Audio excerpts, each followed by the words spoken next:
মাদ্রাসা শিক্ষা ব্যবস্থা সম্পর্কে অনেক মিথ রয়েছে। এখানকার ইতিহাসের একজন অধ্যাপক মাদ্রাসা শিক্ষা ব্যবস্থা হচ্ছে তৃতীয় এবং চতুর্থ শ্রেণীর। আমাদের সাখাওয়াত জাকারিয়া নামক একজন শিক্ষার্থী প্রথম হয়েছিলেন।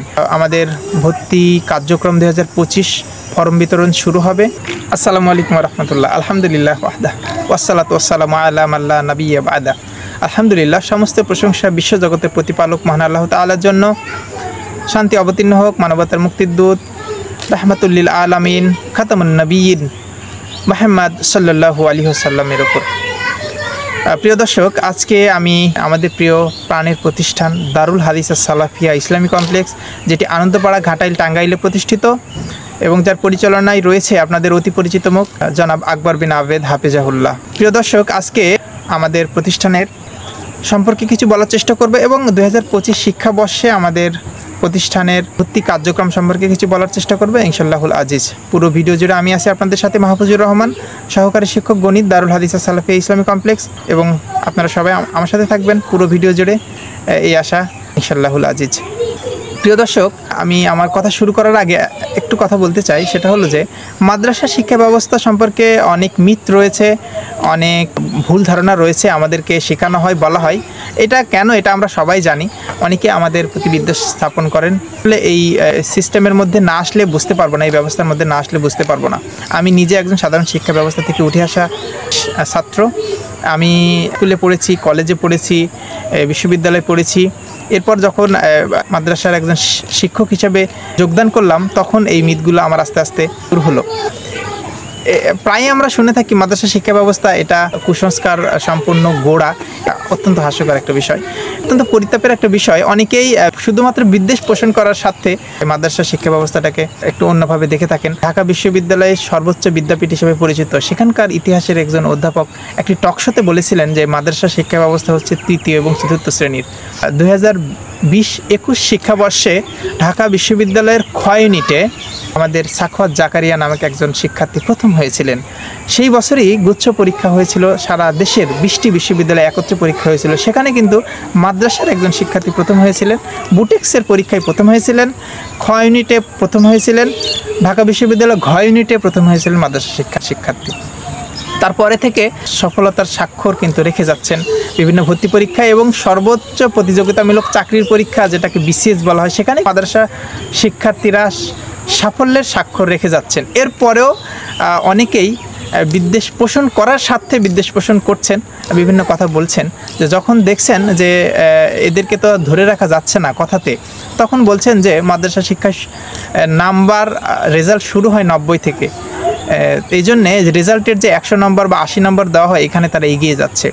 20 নম্বর কিন্তু করা হলো তারপরে ভর্তি পরীক্ষায়, সেখানেও কিন্তু মাদ্রাসা শিক্ষার্থীরা সফলতার স্বাক্ষর রাখছেন, আমরা দেখতে পাচ্ছি।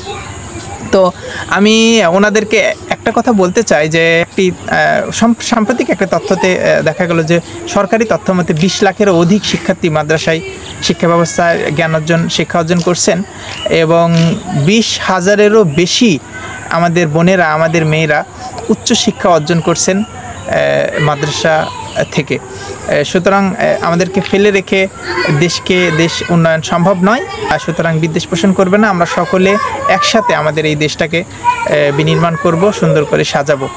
তো এটাই তাদের প্রতি আমার প্রত্যাশা। আমি আমার প্রতিষ্ঠান সম্পর্কে একটু বলতে চাই যে আমার প্রতিষ্ঠান অন্যান্য প্রতিষ্ঠান যে সব কথা বলে থাকেন যে আধুনিক ব্যবস্থার সাথে সমন্বয় করে তৈরি হচ্ছে, তারপর আধুনিক ব্যবস্থার সাথে সমন্বয় করে দ্বীনি শিক্ষা, তারপর আবাসন ব্যবস্থা, তারপর ইনফ্রাস্ট্রাকচার, এইসব গদবাধা কথা প্রায় লিফলেটে আমরা দেখতে পারি। আমি এর বাইরে অনন্য একটি বিষয় বলতে চাই যে আমাদের সিলেবাসের একটি অনন্য বিষয় হচ্ছে আমরা প্রাথমিক পর্যায়েই মাতৃভাষা শুদ্ধভাবে বলার পাশাপাশি আরও 2টি ভাষা এবং মাধ্যমিক পর্যায়ের পরে আরও একটি ভাষা, অর্থাৎ মোট মাতৃভাষার পাশাপাশি 3টি ভাষাই আমাদের শিক্ষার্থীরা যাতে সাবলীলভাবে বলতে, লিখতে এবং পড়তে পারে আমাদের সিলেবাসের অন্তর্ভুক্ত করা হয়েছে। এবং ইনশাল্লাহ আমরা চেষ্টা করব আমাদের শিক্ষার্থীরা যাতে এই মাতৃভাষা সহ মোট 4টি ভাষায় মাধ্যমিক পর্যায়ের পরেই সাবলীলভাবে কথা বলতে, পড়তে ও লিখতে পারে। কেননা বিভিন্ন রিসার্চে প্রমাণিত যে ভাষা শিক্ষা অত্যন্ত গুরুত্বপূর্ণ। রাসূল সাল্লাল্লাহু আলাইহি ওয়াসাল্লাম বদর যুদ্ধের পরে যারা বন্দি করা হয়েছিল, বন্দীদের মুক্তিপণ হিসাবে প্রতি 10 জন মুসলিম শিশুকে ভাষা শিক্ষার জন্য নিয়োগ করা হয়েছিল।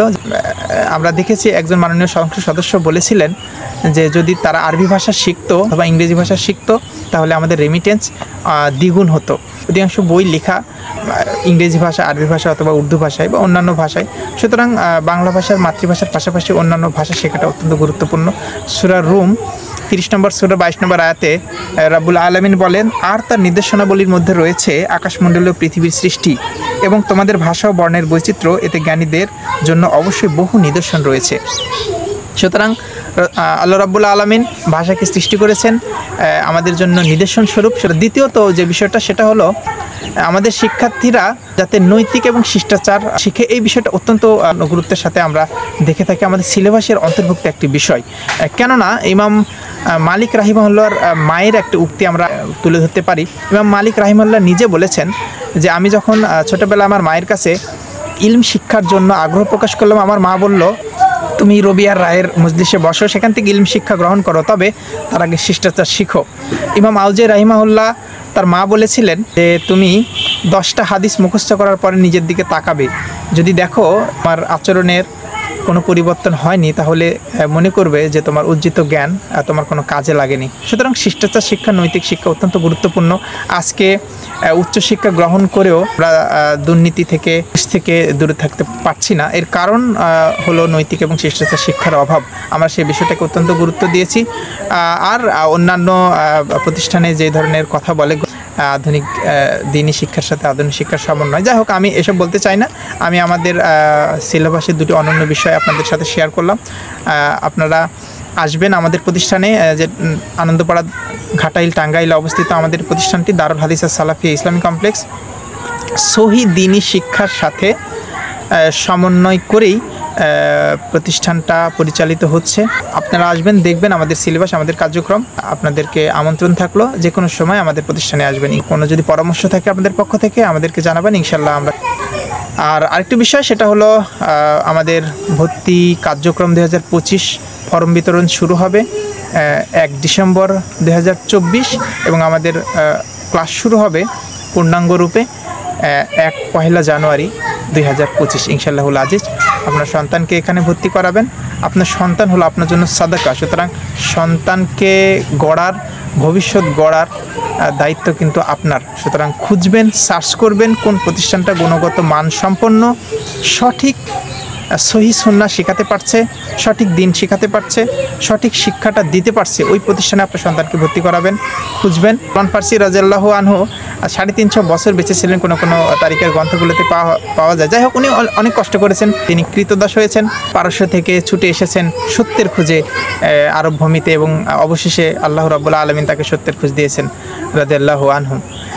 তো আমি এতটুকুই বলতে চাই, খুঁজবেন, সার্চ করবেন কোন প্রতিষ্ঠানটা ভালো, কোন প্রতিষ্ঠানটা সহি দিন শিক্ষা দিচ্ছেন আপনার সন্তানের উজ্জ্বল ভবিষ্যৎ গড়ার জন্য। আপনার সন্তানের ভবিষ্যৎ নিয়ে আমরা কনসার্ন, এবং নিশ্চয়ই আপনারাও কনসার্ন। আপনারা দেখবেন, চিন্তা করবেন, ভাববেন।